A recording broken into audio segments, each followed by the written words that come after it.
तो दोस्तों स्वागत है आप सभी का हमारे YouTube चैनल प्रेप अल्फा में। जैसा कि आप सभी लोग जानते हैं कि हमारी हिस्ट्री के टॉप 50 क्वेश्चनों की सीरीज चल रही है, जिसमें हमारी 3 क्लास ऑलरेडी हो चुकी हैं और ये चौथी क्लास है। आप सभी को पता है कि ये NTPC अंडर ग्रेजुएट के टॉप क्वेश्चन हम आपके लिए ढूंढ के लाए हैं, जिसमें आप पूरी क्लास को अच्छे से देखें और अपना स्कोर जरूर कमेंट करें कि आप आखिर कितने सही कर पाए हैं। साथ आज की क्लास हम शुरू करते हैं। तो हम देखते हैं अपना पहला क्वेश्चन हमारा क्या कह रहा है। तो वो कह रहा है कि मध्यकालीन भारतीय इतिहास के काल में बौद्ध साहित्य अभिव्यक्ति और विद्वता के प्रमुख माध्यमों के रूप में किस भाषा का पतन शुरू हो गया। तो वो कौन सी थी? पाली। दोबारा क्वेश्चन देखते हैं। मध्यकालीन भारतीय इतिहास के काल में बौद्ध साहित्य अभिव्यक्ति और विद्वता के प्रमुख माध्यम के रूप में किस भाषा का पतन शुरू हो गया। तो वह कौन सी भाषा थी? पाली। निम्नलिखित में से किस स्वतंत्रता सेनानी ने वन कानूनों के विरुद्ध 1922 के रंपा विद्रोह का नेतृत्व किया था? रंपा विद्रोह कब हुआ था? 1922। इसका नेतृत्व किसने किया था? तो अल्लूरी सीताराम राजू। कौन सी पद्धति उदारवादियों के दृष्टिकोण को सर्वोत्तम रूप से चित्रित करती है? तो वो कौन सी थी? याचिका और प्रार्थना।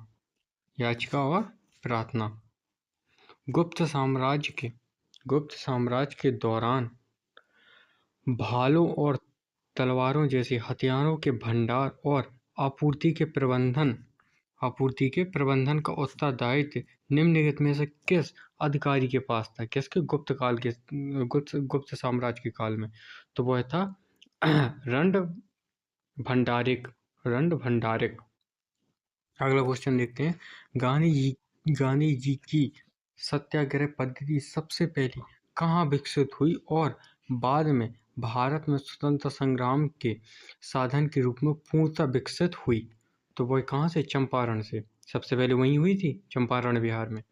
ठीक। और बाद में भारत में स्वतंत्रता संग्राम के साधन के रूप में पूर्णतः विकसित हुई थी। भारतीय राष्ट्रवाद, अंग्रेजी शिक्षा और पश्चिमी विचारधारा का क्या प्रभाव पड़ा?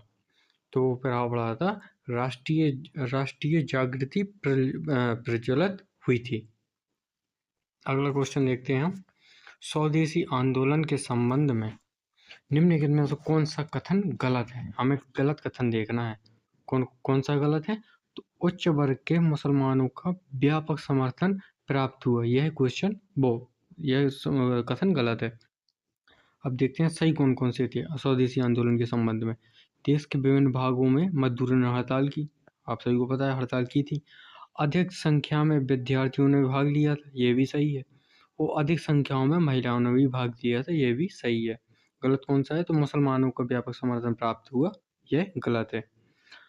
ब्रिटिश शासन के अंतर्गत कृषि के व्यावसायीकरण ने ग्रामीण अर्थव्यवस्था को परिवर्तित कर दिया। ब्रिटिश भारत में कृषि के व्यावसायीकरण से क्या परिणाम हुआ? तो वह हुआ था नकदी फसल के उत्पादन में वृद्धि। नकदी फसलों के उत्पादन में वृद्धि। अगला क्वेश्चन देखते हैं। निम्नलिखित में से कौन सा 1857 से पहले के जन विद्रोहों का प्रमुख कारण नहीं था? तो कौन सा नहीं था? लोगों का ईसाई धर्म में धर्मांतरण, यह नहीं था। तो देखते हैं कौन कौन से थे। औपनिवेशिक भू राजस्व बंदोबस्त 1857 से पहले जन विद्रोह का, और भ्रष्ट अधिकारियों द्वारा ग्रामीण समाज का शोषण था, और स्वदेशी उद्योगों का विनाश था। यह भी कारण था। अगला क्वेश्चन देखते हैं। भारतीयों में पश्चिमी शिक्षा को बढ़ावा देने के लिए 1817 में किस संगठन की स्थापना हुई थी? 1817 में तो आप सभी को पता है हिंदू कॉलेज की हुई थी पश्चिमी शिक्षा में। अगला क्वेश्चन देखते हैं। भारत में सन कब 1505 में नौसैनिक श्रेष्ठता स्थापित करने के लिए भेजा गया पहला पुर्तगाली गवर्नर कौन था? तो वो था डी अल्मेडा। कब आया था? 1505 में। निम्नलिखित में से किस अधिनियम ने भारत में औपनिवेशिक काल के दौरान प्रांतीय स्तर पर द्वैत शासन को समाप्त कर दिया? तो भारत सरकार अधिनियम 1935। क्या क्वेश्चन? निम्नलिखित में से किस अधिनियम ने भारत में औपनिवेशिक काल के दौरान प्रांतीय स्तर पर द्वैत शासन को समाप्त कर दिया? तो भारत सरकार अधिनियम 1935। अगला क्वेश्चन, निम्नलिखित में से किस विदेशी शासक ने 1739 में भारत पर आक्रमण किया, जिसके कारण दिल्ली में नरसंहार हुआ तथा मुगल साम्राज्य और भी कमजोर हो गया? तो वो कौन था? नादिर शाह था। नादिर शाह 1739। किस घटना को गांधी जी के राजनीतिक जीवन में निर्णायक मोड़ माना जाता है, जिन्हें एक उदारवादी से एक जन नेता में बदल दिया? तो वह था चंपारण सत्याग्रह। गुप्त काल में अकबर ने आईने दहसाला प्रणाली प्रारंभ की थी। इस क्वेश्चन में आपसे पूछ रहा है कि आईने दहसाला प्रणाली किसने प्रारंभ की थी? तो वह की थी अकबर ने। पोटी श्री रामुलु की मृत्यु के पश्चात निम्नलिखित में से कौन सी प्रमुख घटना घटी थी? तो वह घटी थी राज्य पुनर्गठन आयोग की नियुक्ति। 1953 में थी ना, आंध्र प्रदेश सबसे पहले बना था, उसी से रिलेटेड है ये।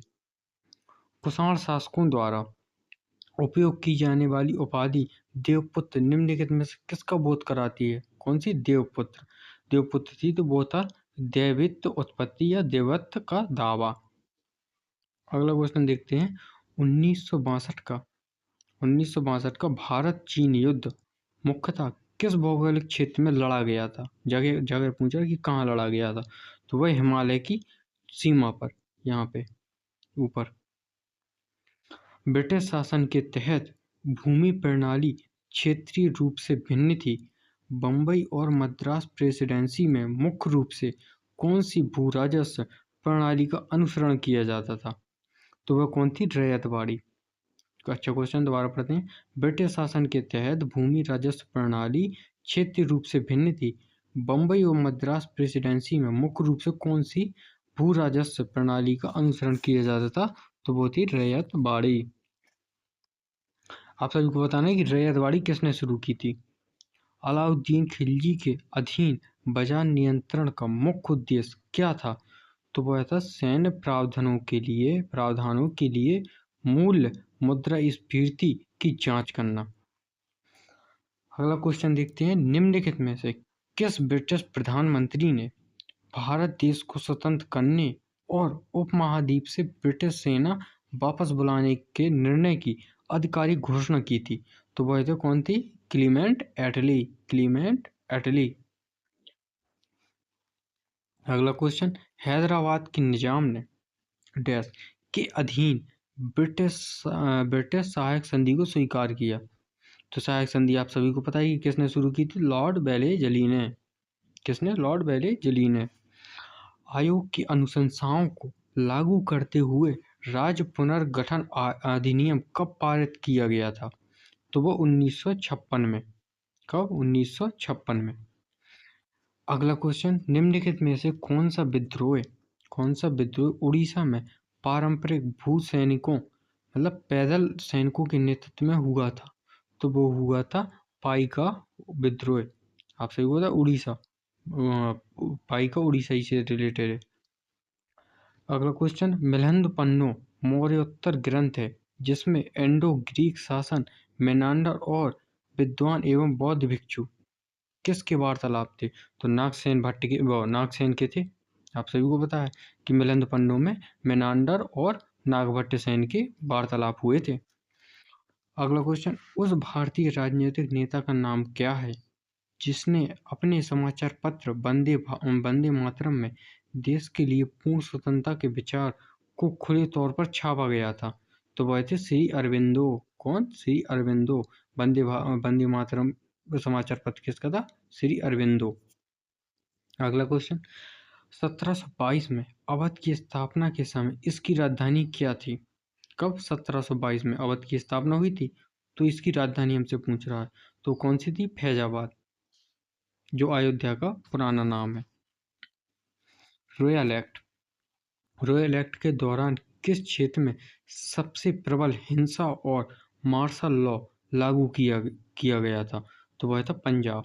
रॉयल एक्ट के रॉयल सत्याग्रह के दौरान किस क्षेत्र में सबसे प्रबल हिंसा और मार्शल लॉ लागू किया गया था? तो पंजाब।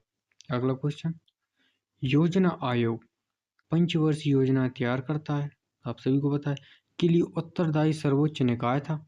भारत के योजना आयोग की स्थापना किस वर्ष हुई थी? तो 1950 में हुई थी, आप सभी को पता है। अगला क्वेश्चन, निम्नलिखित में से कौन सा 19वीं शताब्दी में भारत में उपनिवेशवाद के विरुद्ध सबसे बड़ा सशस्त्र प्रतिरोध था? तो वह था सिपाही विद्रोह, 19वीं शताब्दी।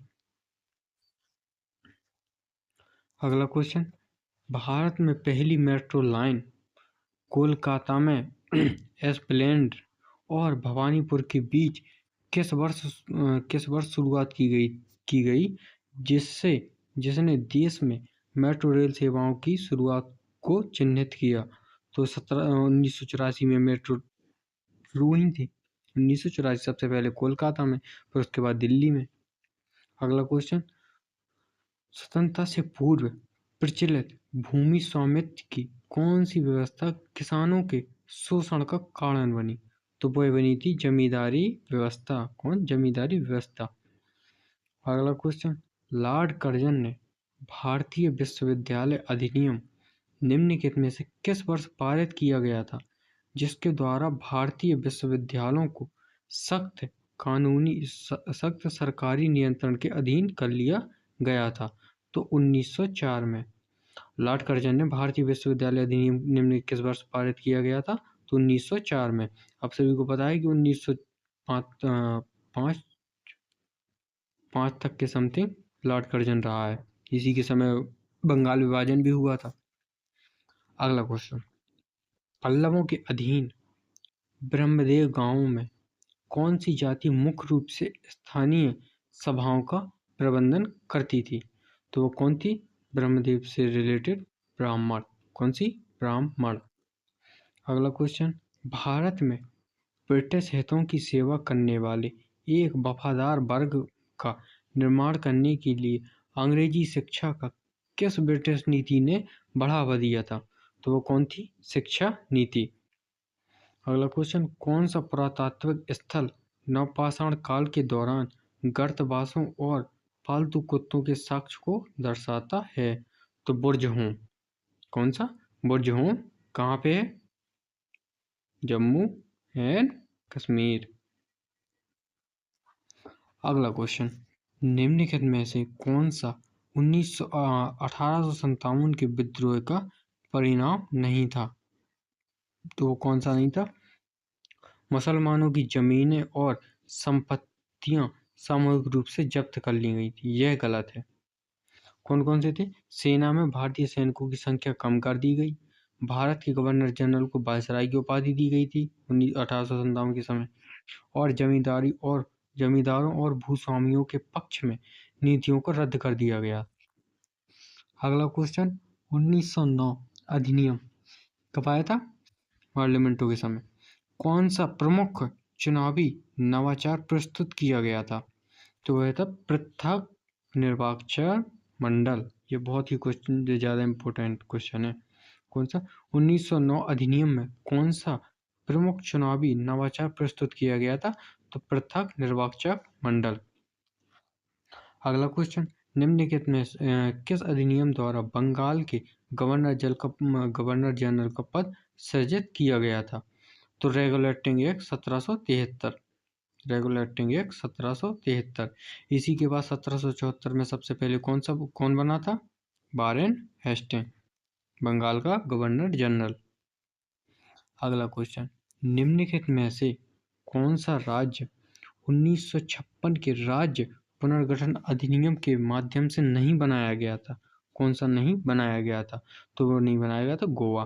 कौन कौन से बनाए गए थे? राजस्थान बनाया गया था, बॉम्बे राज्य बनाया गया था और मैसूर राज्य बनाया गया था 1956 के राज्य पुनर्गठन अधिनियम के माध्यम से। अगला क्वेश्चन, आठवीं और नौवीं शताब्दी के मध्य निम्नलिखित में से किन शक्तियों के बीच त्रिपक्षीय संघर्ष हुआ था? त्रिपक्षीय, तो अभी हमने पिछली क्लास में बताया था, पाल, पृथ्वीराज और राष्ट्रकूट। पाल, पृथ्वीराज और राष्ट्रकूट। अगला क्वेश्चन, निम्नलिखित में से कौन सा साम्राज्य आधुनिक तमिलनाडु से संबंधित नहीं था? तो वो कौन था? राष्ट्रकूट। राष्ट्रकूट नहीं थे। कौन कौन से थे? पांड्य थे, चोल थे और चेर थे। राष्ट्रकूट नहीं थे। अगला क्वेश्चन, प्रथम मुगल शासक बाबर मध्यकालीन विश्व के 2 सबसे बड़े विजेताओं से संबंधित था। यदि वह मातृ पक्ष में मंगोल विजेता चंगेज खां से संबंधित था तो पितृपक्ष में वह किससे संबंधित था? तो वह था तैमूर से। पितृपक्ष से किससे? तैमूर से था। अगला क्वेश्चन, स्वतंत्रता के समय भारत की प्रमुख जनयांत्रिकी विशेषता क्या थी? तो वह थी उच्च मृत्यु दर और शिशु मृत्यु दर। कैसी थी? उच्च मृत्यु दर और शिशु मृत्यु दर। अगला क्वेश्चन, निम्नलिखित में से कौन सा भारत में औपनिवेशिक काल के दौरान अंग्रेजों द्वारा शुरू किए गए सामाजिक विधि निर्माण का एक उदाहरण है? तो वह है विधवा पुनर्विवाह अधिनियम। आप सभी को कमेंट करके बताना है कि ये कब आया था। अगला क्वेश्चन, अरुणा आसफ अली को 1942 में भारत छोड़ो आंदोलन के दौरान डैश में भारतीय राष्ट्रीय ध्वज फहराने के लिए व्यापक रूप से याद किया जाता है। आपसे यह पूछा गया है कि भारतीय राष्ट्रीय ध्वज अरुणा आसफ अली ने 1942 में कहाँ पर फहराया गया था? तो ग्वालियर टैंक मैदान, बॉम्बे में। कहाँ? ग्वालियर टैंक मैदान, बॉम्बे। अगला क्वेश्चन, 1920 के असहयोग आंदोलन के निम्नलिखित में से किस एक को छोड़कर शेष सभी शामिल थे? तो वो कौन था? अधिकारियों पर हिंसक हमले, यह नहीं था, बाकी सब थे। 1920 के असहयोग आंदोलन। कर देने से इनकार किया गया था, स्कूलों और कॉलेजों को बंद कर दिया गया था और ब्रिटिश अदालतों का बहिष्कार भी किया गया था। अगला क्वेश्चन फिर आ गया ये, त्रिपक्षीय संघर्ष गुर्जर, प्रतिहार, पाल और किस दक्षिण भारतीय राजवंश के मध्य एक दीर्घकालिक संघर्ष था? तो आप सभी को पता है, गुर्जर, प्रतिहार, पाल और राष्ट्रकूट। कौन थे? राष्ट्रकूट। अगला क्वेश्चन, निम्नलिखित में से किस नहर के खुलने से भारत के विदेशी व्यापार पर ब्रिटिश नियंत्रण बढ़ गया था? तो वह था कौन थी? सुएज नहर। कौन सी? सुएज नहर।